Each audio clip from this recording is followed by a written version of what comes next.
finále, vole. Ale to je šíle. Je hráč, ty vole. Tohle je něco jako... Protože ono to začne hořet až tady, vole, já jsem to pustil, ale Počkej, to bylo tady.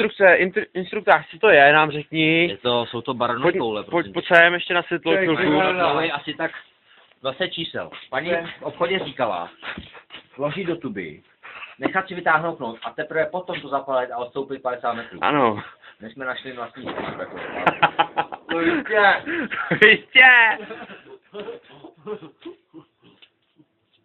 Co za ty auta, prosím tě? Já, hele, drží. Ty vole, to pálí jako svině. Ty pičo! Dál to!